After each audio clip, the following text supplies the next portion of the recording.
Yes inquiry please. دوسری طرف سے آپریٹر کی آواز سنائی دی۔ سٹی بینک مین برانچ کا نمبر بتا دیں، عمران نے ہونٹ چباتے ہوئے کہا، اور آپریٹر نے فوراً ہی ایک نمبر بتا دیا۔ عمران نے ایک بار پھر کیڈل پر ہاتھ مارا اور آپریٹر کا بتایا ہوا نمبر ڈائل کر دیا۔ یس سٹی بینک مین برانچ۔ رابطہ قائم ہوتے ہی ایک آواز سنائی دی، لیکن بولنے والے کا لہجہ بتا رہا تھا کہ آدمی نچلے درجے کا ملازم ہے۔ مینیجر سے بات کراؤ۔ عمران نے کہا، جناب آج بینک بند ہے، رات یہاں ایک خوفناک واردات ہوئی ہے۔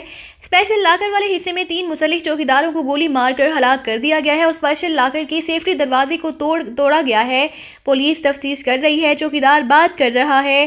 دوسری طرف سے جواب دیا گیا، کس نمبر کا لاکر ٹوٹا ہے؟ عمران نے ہونٹ چباتے ہوئے کہا، 10 نمبر کا جناب۔ چوکیدار نے جواب دیا، اوکے، عمران نے کہا اور ریسیور رکھ دیا۔ عمران کے چہرے پر بے پناہ سنجیدگی پھیلی ہوئی تھی۔ اس کا مطلب ہے یہ ماریا ایک بار پھر ہاتھ صاف کر گئی ہے، عمران نے کہا، اور ایک بار پھر ریسیور اٹھا کر تیزی سے نمبر ڈال کرنے شروع کر دیے۔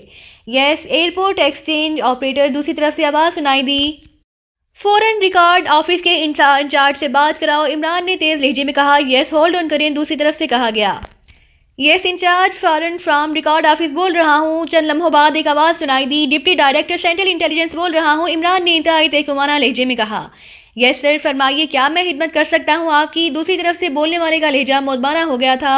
میری بات سنو غور سے، ایک ایکریمی جوڑا جولی اور فرینک نامی 2 روز پہلے یہاں سے پاکیشا پہنچے ہیں۔ آپ ریکارڈ چیک کر کے بتائیں کہ کیا ان کی واپسی آج ہے، اور احتیاط سے چیک کریں، it is very important. Imran نے کہا، اوکے جناب۔ جی جناب، یہ فلائٹ ابھی کچھ ہی دیر پہلے گئی ہے۔ عمران نے پوچھا، کس وقت یہ فلائٹ گئی ہے؟ عمران نے پوچھا، سر رات کے 2 بجے۔ انچارج نے جواب دیا، شکریہ، عمران نے کہا اور ریسیور رکھ دیا۔ نائس سر، نائس۔ میرا خیال ہے اب مجھے سیکرٹ سروس چھوڑ کر چھولے کی ریڑھی لگا لینی چاہیے۔ ایک عورت اتنی تیزی اور پھرتی سے ہمیں صاف شکست دے چکی ہے۔ عمران نے ایک طویل سانس لیتے ہوئے کہا، کیا بات ہے عمران صاحب، یہ عورت ماریا کس قدر تیزی سے کام کرتی ہے؟ بلیک زیرو نے بھی ہونٹ چباتے ہوئے کہا، اب وہاں فن لینڈ پہنچ کر اسے یہ بھی معلوم ہو جائے گا کہ اس کے پیچھے وہاں پہنچے ہیں، اس لیے اب وہاں جانے کا کوئی فائدہ نہیں، اب ہمیں باقاعدہ جال بچھا دیا جائے گا، عمران نے کہا، اور اس نے ریسیور اٹھا کر تیزی سے نمبر ڈائل کرنے شروع کر دی۔ یس کیفے بلیو۔ دوسری طرف سے ایک آواز سنائی دی، مسٹر ٹی ایس سے بات کراؤ۔ عمران نے تحکمانہ لہجے میں کہا، اور اس کے ساتھ ہی اس نے انتظار کرنے کی بجائے ریسیور رکھ دیا۔ ٹی ایس گریٹ لینڈ میں پاکیشا secret service special foreign agent تھا، جسے خاص موقعوں پر ہی کام میں لایا جاتا تھا، اور عمران کو معلوم تھا کہ اس کے فون بند کرنی ہے۔ یہ اشارے پر ٹی ایس سمجھ جائے گا کہ اس نے ٹرانسپورٹ کال کرنی ہے، اور وہی ہوا۔ چند لمحوں بعد ٹرانسمیٹر سے آواز آنی شروع ہوئی اور عمران نے ہاتھ بڑھا کر ٹرانسمیٹر آن کیا۔ Hello T S calling over. ایک مردانہ آواز سنائی دی، X2 اوور۔ عمران نے اس بار محسوس لہجے میں کہا، یس بوس، حکم اوور۔ دوسری طرف سے جواب دیا گیا، ٹی ایس پاکیشا سے رات 2 بجے چلنے والی تھوڑی فلائٹ میں ایک جوڑا تھوڑی دیر تک گرینڈ لیٹ پہنچنے والی فلائٹ میں ہوگا، اس میں ایک عورت جولی اور ایک مرد فرینک کے ناموں سے موجود ہیں۔ یہ دونوں فارن ایجنٹ کی ایک سرکاری ایجنسی کے ایجنٹ ہیں اور ایک دوسرے کے دوست بھی۔ یہ پاکیشا سے ایک فارمولہ چرا کر لے جا رہے ہیں اور انہوں نے گریٹ فن لینڈ میں کوئی طیارہ چارٹر کر کے فن لینڈ پہنچنا ہے۔ تم جلدی سے ان تک پہنچو اور وہ فارمولہ حاصل کرو، ہر صورت میں اور ہر قیمت پر اوور۔ عمران نے انتہائی سنجیدہ لہجے میں کہا، یس بوس اوور۔ دوسری طرف سے ٹی ایس نے مختصر سا جواب دیا، فوراً مجھے رپورٹ دو گے، اوور اینڈ آل۔ عمران نے کہا اور ٹرانسمیٹر آف کر دیا۔ جس تیز رفتاری سے یہ ہمارا کام کرتی ہے، اس لحاظ سے لگتا تو مشکل ہے کہ وہ ٹی ایس کے قابو آئے، لیکن یس ایک پوائنٹ ہمارے حق میں جاتا ہے کہ انہیں یہ خدشہ بھی نہ ہوگا کہ ہم بھی اس جیسی تیز رفتاری سے کام لیتے ہوئے انہیں وہاں چیک کر سکتے ہیں، عمران نے کہا، اور بلیک زیرو نے سر ہلا دیا۔ ان دونوں نے رات کو بینک میں واردات بھی کر ڈالی۔ اسپیشل لاکروں کے لیے تو خصوصی انتظامات کیے جاتے ہیں، کیا یہ سامان ان کے پاس ہوگا؟ بلیک زیرو نے کہا، وہاں مجھے اطلاع ملی تھی کہ جہاں ان کے مخبر کام کر رہے ہیں اور انہوں نے سامان مل جانے کی کون سی مشکل بات ہے، عمران نے کہا، اور بلیک زیرو نے ہونٹ بھینچ لیے۔ اب صفدر اور تنویر کو بھی ہوٹل سے واپس بلا لو، اب وہاں ان کا کیا کام رہ گیا ہے، عمران نے چند لمحے خاموش رہنے کے بعد کہا، اور بلیک زیرو نے اسبات میں سر ہلاتے ہوئے ٹرانسمیٹر کا بٹن آن کیا اور پھر صفدر کی فریکوینسی ایڈجسٹ کر کے اس نے اسے کال کیا اور پھر اسے واپسی کا کہہ کر ٹرانسمیٹر آف کر دیا۔ اس سیاز کا پتہ نہیں اس ماریا نے کیا حشر کیا ہے، کہیں میرا یار کسی کھیت میں پڑا گدوں کا انتظار نہ کر رہا ہو، عمران نے اچانک چونک کر کہا، اور پھر تیزی سے ریسیور اٹھا کر اس نے نمبر ڈائل کرنے شروع کر دیے۔ جی صاحب۔ دوسری طرف سے فیاض کے گھریلو ملازم شاکر بابا کی آواز سنائی دی، شاکر بابا، میں علی عمران بول رہا ہوں، فیاض صاحب کدھر ہیں؟ عمران نے پوچھا۔ او عمران صاحب، کیا آپ بنفس نفیس مجھے شرف گفتگو بخش رہے ہیں؟ ویسے معاف کیجیے گا، آپ کے لہجے اور آواز سے اجنبیت کی ناگوار سی بو آئی ہے مجھے، شاکر بابا نے اپنے محسوس لہجے میں بات کرتے ہوئے کہا۔ اب آپ جیسے صاحب علم بھی غلط محاورے بولنے لگ گئے ہیں۔ بنفس نفیس نہیں، بنفس ناطقہ کہیے، اور جب سماعت کثیف ہماری بات سنے تو بو تو آنی ہی ہے۔ ویسے آپ کے نفس ناطقہ سے تو عنبر و مشک کی بو آ رہی ہے۔ عمران نے مسکراتے ہوئے کہا، او شکریہ اس قدر شناسی کا۔ آپ جیسے قدر شناس اس چار وانگے عالم میں اب انکا ہو چکے ہیں، اور اب تو چاہے کچھ دام آگاہی بچھائے جائیں لیکن قدر شناسی کا دور دور تک پتہ نہیں ملتا۔ بہرحال فیاض صاحب بنفس نفیس کثیف ہسپتال کے بستر پر استراحت فرما رہے ہیں، اور بیگم صاحبہ ان کی مزاج پرسی کے لیے بھی ابھی ہسپتال کو روانہ ہوئی ہیں۔ شاکر بابا نے انتہائی مسرت بھرے لہجے میں کہا، اچھا کون سے ہسپتال میں فیاض استراحت فرما رہا ہے؟ عمران نے مسکراتے ہوئے کہا، سرکاری والا شان کا ہی ہسپتال ہوگا جناب، تفصیل سے تو مجھے آگاہی نہیں، شاکر بابا نے جواب دیا۔ اچھا شکریہ، عمران نے کہا، اور کیڈل دبا کر اس نے ایک بار پھر نمبر ڈائل کرنے شروع کر دی۔ یس سروسز ہسپتال۔ چند لمحوں بعد ایک نسوانی آواز سنائی دی، سینٹرل انٹیلیجنس کے سپرنٹینڈنٹ فیاض سے یا ان کے وارڈ کے ڈاکٹر سے بات کرائیں۔ عمران نے کہا، ہولڈ آن کریں، دوسری طرف سے کہا گیا، اور چند لمحوں بعد ایک دوسری آواز سنائی دی، ڈاکٹر انجمن بول رہا ہوں، کون صاحب ہیں؟ بولنے والے کا لہجہ قدرے مودبانہ تھا، ظاہر ہے سرکاری ہسپتال تھا اس لیے سرکاری افسران کے ہی فون آ سکتے تھے۔ ڈپٹی ڈائریکٹر سینٹرل انٹیلیجنس بول رہا ہوں، سپرنٹینڈنٹ فیاض کی کیا پوزیشن ہے؟ عمران نے کہا، سپرنٹینڈنٹ فیاض صاحب ہوش میں آ چکے ہیں لیکن ابھی وہ بولنے کے قابل نہیں ہیں، ان کے سر پر خاصا گہرا زخم موجود ہے، لیکن بہرحال اب ان کی حالت خطرے سے باہر ہے۔ ڈاکٹر انجمن نے کہا، وہ کب پہنچے ہیں ہسپتال اور کس نے پہنچایا ہے؟ عمران نے پوچھا، مین جنرل ہسپتال سے انہیں یہاں شفٹ کیا گیا ہے، اس لیے مجھے تفصیلات کا علم نہیں ہے۔ ڈاکٹر انجمن نے کہا، اوکے شکریہ، عمران نے کہا اور ریسیور رکھ دیا۔ ماریا لحاظ کر گئی ہے اور صرف بے ہوش کر دینے تک ہی نوبت آئی ہے، ورنہ مجھے تو خدشہ تھا کہ اس کا حشر بھی سردار شیر زمان جیسا ہی ہوگا، عمران نے کہا، لیکن اس کے ساتھ کس حیثیت سے وہ دلاور گڑھ گیا ہوگا؟ کیا وہ اسے پہلے سے جانتا تھا؟ بلیک زیرو نے پوچھا۔ ماریا یقیناً خوبصورت اور جوان ہوگی، اور خوبصورتی اور جوانی فیاض صاحب جیسے لڑکوں کے لیے کمزوری ہے۔ اس کے ساتھ ہی فون کی گھنٹی بجنے کی آواز سنائی دی، T S calling over. Imran نے فون اٹھایا، yes Imran attending you over. Imran نے اپنے محسوس لہجے میں کہا، جناب عالی، جولی اور فرینک دونوں گریٹ لینڈ نہیں پہنچے، انہوں نے راستے میں پول اینڈ میں ڈراپ ہو گئے، over and all. T S نے جواب دیتے ہوئے کہا، ٹھیک ہے اوور اینڈ آل، عمران نے کہا اور ٹرانسمیٹر آف کر دیا، اس کا مطلب ہے اب دوبارہ فن لینڈ کا چکر لگانا پڑے گا، عمران نے کہا، اور اس بار آپ صرف ٹائیگر کو ساتھ نہیں لے جائیں گے؟ بلیک زیرو نے پوچھا، نہیں، اب حالات مختلف ہوں گے اور فارمولا بھی اب رخصت کہاں سے برآمد کرنا پڑے گا، اس لیے اس بار ٹیم کو ساتھ جانا پڑے گا۔ تم ایسا کرو کہ جولیا، تنویر، صفدر اور صدیقی کو کہو کہ تیار ہو جائیں، ہم آج رات ہی فن لینڈ کے لیے روانہ ہو جائیں گے، میں اس دوران ضروری انتظامات کر لوں، عمران نے کہا اور اٹھ کر آپریشن روم کے بیرونی دروازے کی طرف بڑھ گیا۔ بیٹھو ماریا، تم نے واقعی کمال کیا ہے، دونوں بار ہی تمہاری کارکردگی انتہائی حیران کن رہی ہے، باس نے ماریا کو میز کی دوسری طرف کرسی پر بیٹھنے کا اشارہ کرتے ہوئے کہا، اور ماریا مسکراتی ہوئی کرسی پر بیٹھ گئی۔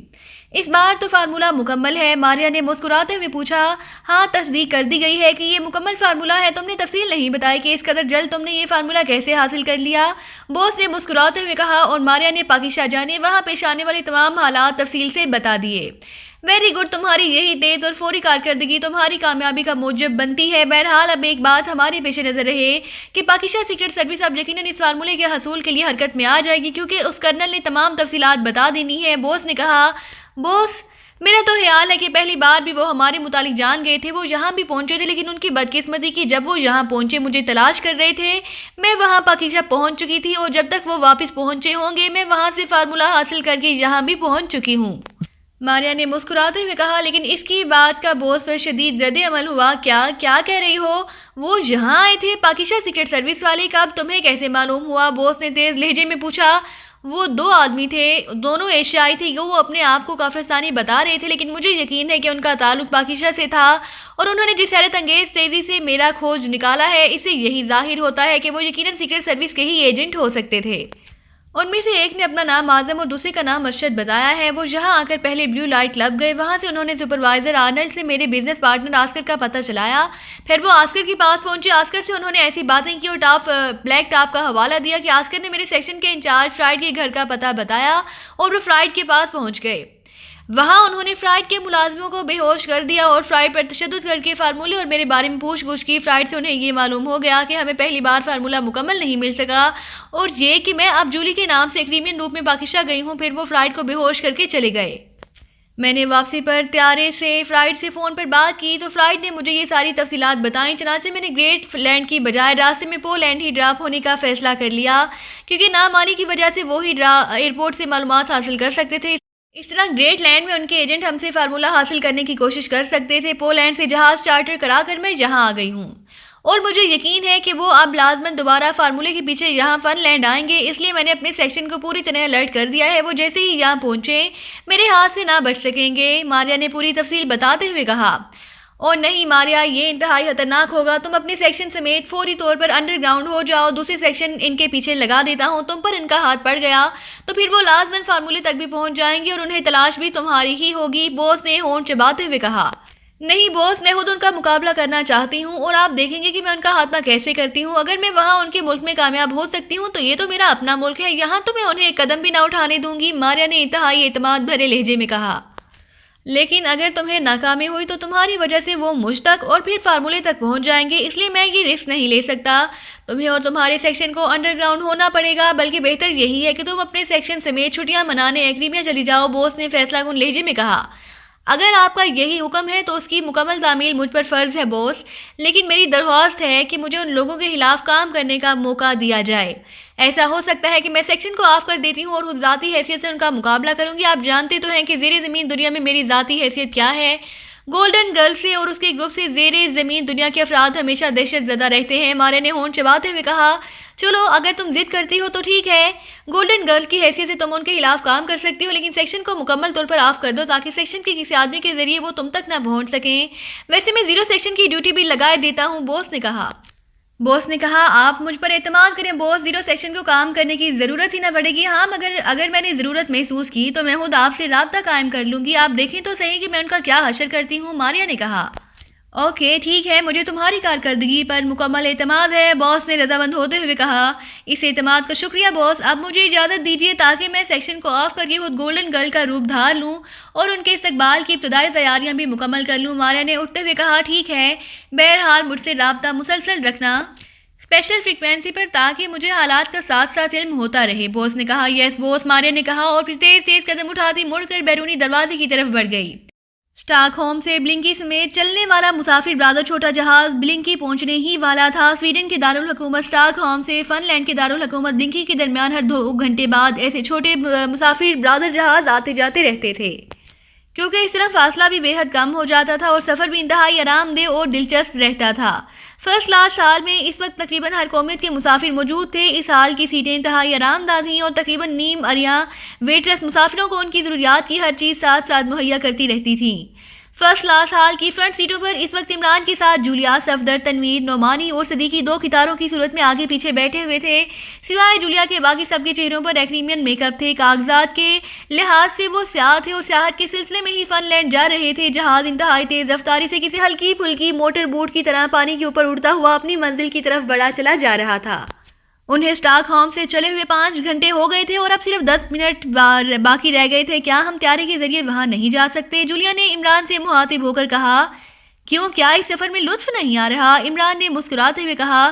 لطف تو آ رہا ہے لیکن وقت کافی لگ گیا ہے، جولیا نے جواب دیا۔ تو کیا ہوا، ابھی ہمارے پاس وقت ہی وقت ہے۔ وقت تو اس وقت غائب ہونا شروع ہوتا ہے جب آدمی شادی شدہ ہو کر وقت سے آگے دوڑنا شروع کر دیتا ہے۔ چیاؤں کو اسکول پہنچانا ہے، ان کی دوائی لے آنی ہے، ان کی یونیفارم دھلنی ہے، انہیں ٹیوشن سینٹر پہنچانا ہے، وغیرہ وغیرہ، عمران نے بڑے سنجیدہ سے لہجے میں جواب دیتے ہوئے کہا۔ تم پر ہر وقت ایک جیسا موڈ کیوں طاری رہتا ہے؟ اگر اتنا ہی شوق ہے تو شادی کیوں نہیں کر لیتے؟ جولیا نے بنائے ہوئے لہجے میں کہا۔ اگر تم اجازت دے دو تو کر لیتا ہوں۔ سنا ہے بلنکی میں شادی دفتروں کا بزنس پوری دنیا میں سب سے زیادہ ہوتا ہے۔ ہر ملک اور ہر قومیت کی بڑی ربڑی دلہنیں سیل میں مل جاتے ہیں، لیکن ساتھیوں کی اجازت ضروری ہوتی ہے، عمران نے فوراً ہی ترکی با ترکی جواب دیتے ہوئے کہا۔ تم کسی کے بندے ہوئے ہو جو تمہیں اجازت مانگ رہے ہو، کیا ضرورت ہے اجازت کی؟ ایک کی بجائے 10 شادیاں کر لو، جولیا نے اور زیادہ وسیلے لہجے میں کہا۔ وہ 10 اکٹھی، لا حول ولا قوت، اب اتنی بھی لوٹ سیل نہیں ہے، عمران نے منہ بناتے ہوئے کہا۔ یو شٹ اپ، بات کرو تو عذاب بن جاتے ہو، جولیا نے انتہائی وسیلے لہجے میں کہا اور منہ دوسری طرف کر لیا۔ تم بات ہی نہ کیا کرو، باتیں تو وہ کرتے ہیں جو عمل نہیں کر سکتے، عمران نے بڑے معصوم سے لہجے میں کہا۔ میں یہی جہاز میں ہی تمہارے سر پر جوتیوں کی بارش کر سکتی ہوں، سمجھے؟ آئندہ اگر تم نے ایسی بات کی تو یہی نتیجہ نکلے گا۔ جولیا کا غصہ اور عروج پر پہنچ چکا تھا۔ اب مجھے چیف سے بات کرنا پڑے گی، اب اس معاملے کو مزید نہیں ٹالا جا سکتا ورنہ بے حد پیچیدگیاں پیدا ہو جائیں گی۔ عمران نے ایک طویل سانس لیتے ہوئے کہا، کس معاملے کی بات کر رہے ہو، کیسی پیچیدگیاں؟ جولیا نے بے احتیاط چونک کر پوچھا، اس کے لہجے میں حیرت تھی۔ یہی کہ اب عمر کے ساتھ ساتھ ڈپریشن بڑھتا جا رہا ہے، اعصاب کمزور ہوتے جا رہے ہیں، جھنجھلاہٹ عروج پر ہے، بات بات پر کاٹ کھانے کو جی چاہتا ہے مگر دانت کمزور ہوتے جا رہے ہیں۔ عمران نے اسی طرح سنجیدہ لہجے میں کہا، کس کی بات کر رہے ہو؟ جولیا نے اور زیادہ حیرت بھرے لہجے میں پوچھا، جس میں یہ علامات نظر آ رہی ہیں اور جو بھرے حال میں جوتیوں کی بارش کر سکتا ہے۔ عمران نے کہا، تو تم میرے متعلق یہ سب باتیں کر رہے ہو، کیا میں تمہیں اب بری نظر آنے لگ گئی ہوں؟ جولیا نے پھنکارتے ہوئے لہجے میں کہا، بس یہی آخری علامت رہتی ہے، اگر یہ بھی سامنے آ گئی تو پھر پیچیدگی مکمل اور پھر بیماری ناقابل علاج۔ عمران نے بڑے معصوم سے لہجے میں کہا اور جولیا خلاف توقع ہنس پڑی۔ عمران، کیا میں واقعی بوڑھی ہوتی جا رہی ہوں؟ جولیا نے اپنی طرف سے تو ہنستے ہوئے کہا، لیکن اس کا لہجہ بتا رہا تھا کہ عمران کی بات کا اس نے ذہنی طور پر شدید نوٹس لیا ہے۔ تنویر سے پوچھ لو، سنا ہے کہ ایک ہی نظر میں عورتوں کی صحیح عمر پہچان لیتا ہے۔ تمام فلم سٹارز لیڈیز کو انٹرویو کرنے والے تنویر کو بطور ماہر ساتھ لے جاتے ہیں، کیونکہ اس فلم سٹار کو چاہے فلم میں کام کرتے ہوئے 40 برس کیوں نہ گزر گئے ہوں، چاہے وہ ہیروئن سے ہیروئن کی ماں، نانی اور دادی کا رول کیوں نہ کرنے لگ جائے، لیکن انٹرویو کے وقت عمر 16 برس سے آگے بڑھ ہی نہیں سکتی۔ سب کی عمر پیما میٹر 16 کے ہندسے پر پہنچ کر جام ہو جاتے ہیں۔ عمران کی زبان رواں ہو گئی۔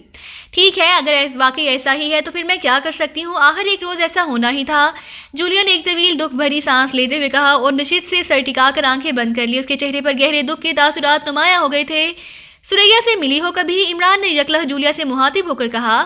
سریا تمہاری بہن؟ ہاں، کیوں، اس کا کیا ذکر آ گیا؟ جولیا نے چونک کر آنکھیں نکالتے ہوئے کہا، کیا وہ تمہیں بوڑھی لگتی ہے؟ عمران نے سنجیدہ لہجے میں پوچھا۔ سریا بوڑھی؟ کیا کہہ رہے ہو، ابھی تو وہ نوجوان ہے، مگر تم کیا کہنا چاہتے ہو؟ جولیا نے حیران ہو کر کہا۔ اماں بھی کہتی ہیں جب لڑکیاں سنجیدہ نظر آئیں تو بوڑھی لگنے لگتی ہیں، اور وہ سریا کو ڈانٹتی ہیں کہ بوڑھی بکری کی طرح تھوتنی لٹکائے مت بیٹھا کرو، کیا سمجھی؟ اور میں اماں بھی کا بیٹا ہوں، عمران نے مسکراتے ہوئے کہا اور جولیا بے احتیاط کھلکھلا کر ہنس پڑی۔ اس کے چہرے پر چھائی ہوئی اداسی یکلخ کافور ہو گئی تھی۔ تم سے خدا بچائے، تم بات ہی ایسی کرتے ہو کہ بس کیا ہی کہوں، جولیا نے ہنستے ہوئے کہا۔ عمران کی گہری بات اسے شاید کچھ اس طرح سمجھ آ گئی تھی کہ اس کا موڈ دوبارہ بحال ہو گیا تھا۔ کچھ کہنے کی ضرورت ہی کیا ہے، کہا تو ہے کہ باتیں وہ کرتے ہیں جو عمل نہیں کرتے، عمران نے مسکراتے ہوئے جواب دیا اور جولیا بے احتیاط کھلکھلا کر ہنس پڑی۔ تو پھر تم عمل کیوں نہیں کرتے، باتیں کیوں کرتے رہتے ہو؟ جولیا نے قدرے شرماتے ہوئے کہا۔ عمل کرنے ہی تو جا رہا ہوں، عمران نے کہا تو جولیا ایک بار پھر چونک پڑی۔ تم پھر کیا مطلب؟ جولیا نے ہونٹ چباتے ہوئے کہا۔ بوس نے وعدہ کیا ہے کہ اگر مشن کامیاب رہا تو واپسی میں اب میں کیا کہوں، تنویر سن لے گا، عمران نے بڑے سرگوشیانہ لہجے میں کہا۔ یہ میرا نام کس لہجے میں لیا جا رہا ہے؟ تم سے 1000 بار کہا ہے کہ میرے متعلق کوئی بات نہ کیا کرو، عقبی نشست پر بیٹھے ہوئے تنویر نے آگے کی طرف جھکتے ہوئے کاٹ کھانے والے لہجے میں کہا۔ وہ نہ جانے اب تک کیسے برداشت کیے ہوئے تھا۔ میں جولیا کو بتا رہا ہوں کہ بوس نے تمہاری سفارش کی ہے، عمران نے مڑ کر انتہائی سنجیدہ لہجے میں کہا۔ بوس نے سفارش کی ہے؟ کیا مطلب؟ کون سی سفارش؟ تنویر نے چونک کر پوچھا۔ یہی کہ تنویر اب بوڑھا ہوتا جا رہا ہے، دوسروں کی کنسوئیاں لیتا رہتا ہے، اس لیے بہتر ہے کہ اس کی پینشن بنا دی جائے۔ ویسے میں نے بڑی پرزور سفارش کی ہے کہ بیچارے کو گریجویٹی ضرور دیں تاکہ اس کا بڑھاپا اطمینان سے کٹ جائے، عمران نے کہا۔ بس یہی بکواس کرنا آتی ہے تمہیں، اور کیا آتا ہے؟ تنویر نے بنائے ہوئے لہجے میں کہا۔ چلو تم ناراض ہوتے ہو تو گریجویٹی نہ صحیح، میٹرکس ہی صحیح، میں نے تو سوچا تھا اپنا یار ہے، چلو پہلے تعلیم حاصل نہیں کر سکا تو پینشن کے ساتھ کچھ اشوئی بھی ہو جائے گی، مگر تم تو میٹرک سے آگے پڑھنا ہی نہیں چاہتی، تو میں کیا کر سکتا ہوں، عمران نے منہ بناتے ہوئے کہا۔ اور پھر اس سے پہلے کہ تنویر کوئی جواب دیتا، جہاز کے منزل پر پہنچ جانے کا اعلان ہونے لگ گیا۔ جہاز کی رفتار بھی یکلخ آہستہ ہونا شروع ہو گئی۔ تمام مسافروں میں اس اعلان سے ہلچل سی مچ گئی اور سب اپنا اپنا سامان سنبھالنے میں مصروف ہو گئے۔ تھوڑی دیر بعد جہاز رک گیا اور پھر سب لوگ اٹھ کر بیرونی دروازے کی طرف بڑھ گئے۔ عمران اور اس کے ساتھی بھی بیگ سنبھالے قطار میں لگ گئے، ان کے باقاعدہ کاغذات چیک کیے گئے تھے اور سامان کی تلاشی لی گئی۔ اس کے بعد انہیں بلنکی میں داخل ہونے کی اجازت مل گئی۔ تھوڑی دیر بعد وہ 2 ٹیکسیوں میں بیٹھے ہوٹل رینبو کی طرف بڑھے چلے جا رہے تھے، جہاں ان کے کمرے پہلے سے بک تھے۔ ہوٹل رینبو سیاحوں کا بڑا مشہور مرکز تھا، اس لیے یہاں کمرے پہلے سے بک کرائے جاتے تھے، ورنہ ان موقع پر کمرے اکثر دستیاب نہ ہوتے تھے۔ یہی وجہ تھی کہ عمران نے اسٹاک ہوم سے روانگی سے پہلے کمرے بک کرا لیے تھے۔ تھوڑی دیر بعد وہ سب اپنے اپنے کمروں میں پہنچ چکے تھے۔ ہوٹل رینبو میں دنیا کے تقریباً ہر ملک کے محسوس کھانے مل جاتے تھے اور ہوٹل کی سروس بھی بے حد اعلیٰ تھی۔ یہی وجہ تھی کہ بلنکی آنے والی سیاحوں کی اولین کوشش یہی ہوتی تھی کہ ہوٹل رینبو میں ہی سکونت اختیار کر سکیں۔